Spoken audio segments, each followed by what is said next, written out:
Now, as far as musicians go, our first guest is quite simply one of the world's greatest rock stars. She found global fame as the frontwoman of Fleetwood Mac, one of the best-selling rock supergroups of all time, which really is no surprise when you have hit songs like this in your back catalogue.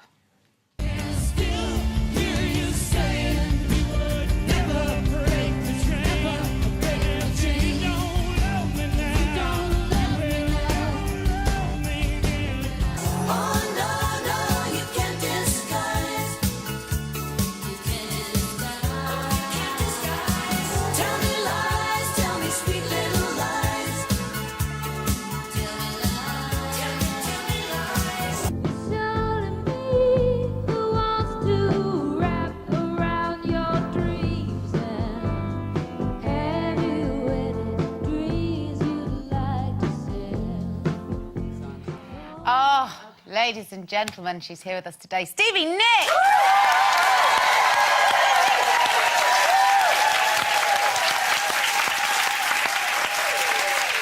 What kind of memories do those songs evoke for you? Because actually, you're one of those bands that we can pin memories to all of your songs, but what are yours? Me too.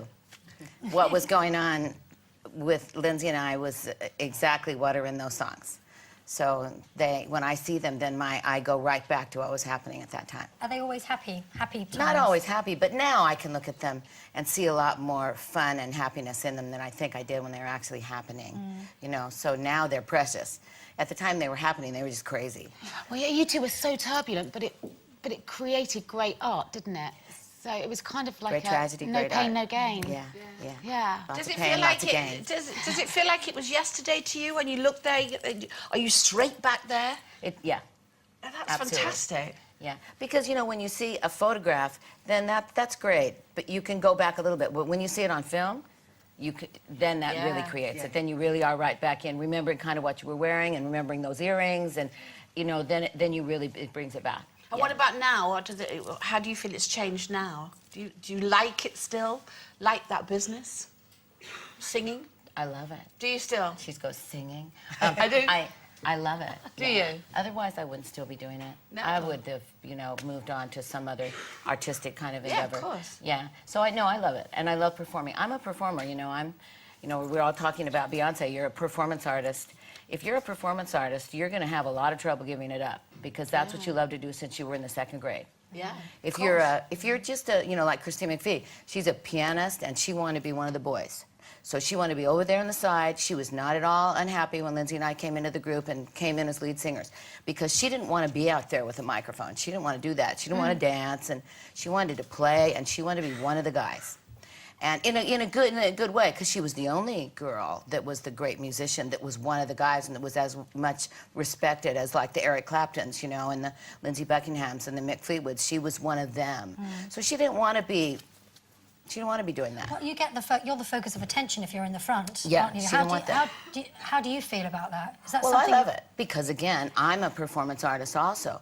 So if you love that, you know, when I was, like, 4 years old, I had a grandfather who sang country music, and my dad, you'll love this, never mind her. We owned a bar that was right across the street, because my dad started working for Canadian Labatt's and Lucky Lager Beer when I was, like, really 3 years old. And so my granddad I used to stop there on the way home from school, at 4, and he used to put me up in the, yes, you know. For you to have a beer? Well, for kindergarten, like, you know. No, but I used to go into the bar before it opened, you know, and my granddad would sit me up on the table, and I'd be like tap dancing, and, you know, and my dad would go like, oh. You were always going to do what you do. Yeah, pretty much. Well, last night, Hayley has emailed in. She was in Hyde Park watching you with the great Rod Stewart. She said, "How was it for you?" It was great. The only thing that wasn't great was the sun, the magnificent English sun that never showed itself for 3 weeks while I'd been here, that was just like this, and it was so bright that I was, you know, it was so disconcerting, because it was so bright I couldn't see. But the concert was fantastic. I just kept putting my hand in front of it, which you can cover the sun with your hand. It was fantastic, and we don't play that monstrous of shows that often. We play 8 to 10,000, 10,000 to 15,000 people. That's way more than that. So that energy coming up off that energy is huge. And it's spectacular. I mean, there's no getting, you can't You can't beat it, really. So it was fantastic. And really, I just wanted to come over here and play. So, you know, my record comes out tomorrow. Yes, we new played record. yesterday. I mean, no, tomorrow. Today. Yeah. The record comes out today. Hey. I'm jet lagged Today still. or tomorrow? Right. It comes. It's is actually today out Monday? today. Yeah, Today's Today's Monday. Monday. Okay, it comes out today. But yesterday, it was coming out tomorrow. Yeah. That would make sense. That's right. Dyslexic, right? So, It's out. So it's out, right. So we wanted, you know, I wanted to go on stage yesterday and just be completely rocking and fantastic. And because the record was coming out the next day. Right.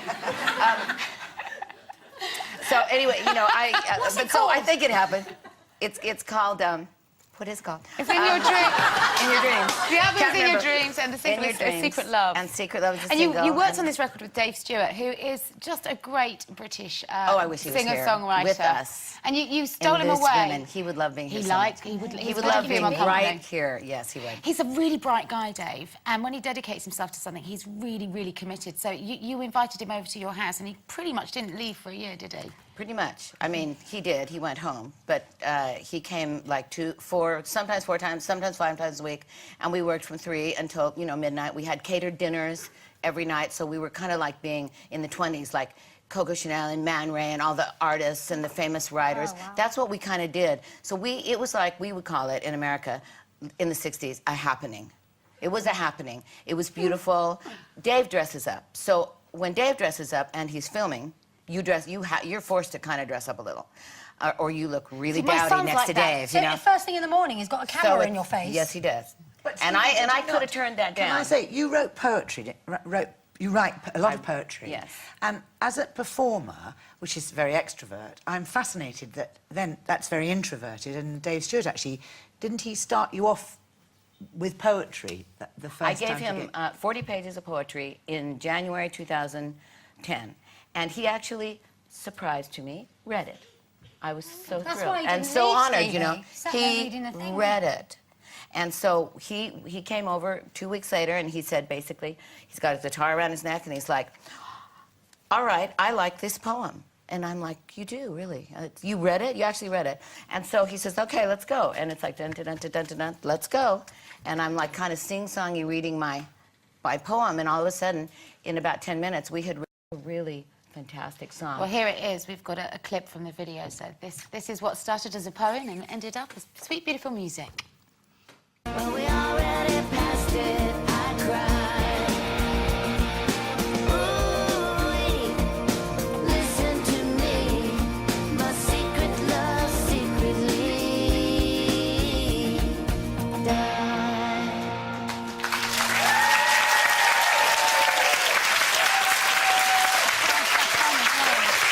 You what? Stevie said she was twirling her own batons in that. Oh, weren't you? really? That's again, my mom taught me when I was like really so little, I don't even remember her teaching me. But I'm a really good baton twirler. So, of course, Dave's like, well, let's do some Any baton skills? twirling. Yeah. Throw 'em in. Last night, you weren't the only woman playing a major festival. Did you see any of Beyonce's set? Like yourself, I came home from my set when I should have like taken the shower, washed the hair, done the whole thing over for today, sat on the table in front of the TV and watched the entire set of Beyonce. And by the time, like yourself, it was over, I was like super exhausted. I was like, my set was hard, but this set that I just did with Beyonce was like super difficult. I'm dancing, and you too, right? And it was like, I know her. I have known her since Bootylicious because she wrote Bootylicious from from my Yeah. riff. So 50% Stevie Nicks, 50% Beyonce Knowles. So and I know her from when she was a lot. So that was many years ago. So I've watched her grow up. So I saw her as a little twig girl, you know, whenever that was, many years ago. And she, you know what? What I love about Beyonce is this. Beyonce in person is really, no matter what her scant clothes are, and at 63 years old, I can totally relate to that. I said the same thing. You could have worn a really cute short skirt. I would have preferred it. I'm 63 years old. She didn't. That's what she likes. She's young. But at the same time, what she is she is an absolute lady in person. To me, she is gracious, beyond gracious. She stood there for a second and said, can I just take this in? Because we as performers do not see it that often. Well, women certainly don't, but I tell you the And it's reason... like, I'm getting goosebumps. And her eyes filled up with tears. My eyes filled up with tears. So it's like, that was a beautiful moment. And you know what? I believe in this business, and you girls have it. Your graciousness is what carries you. It isn't how old you are, how young you are. Not me. How young you are, how beautiful you are, how short your skirt is. What it is what comes out of your heart. And if you are gracious, you have won the game. You certainly have. Thank you so much. Good luck with the records. Come and see us again. Stevie Nicks, everyone.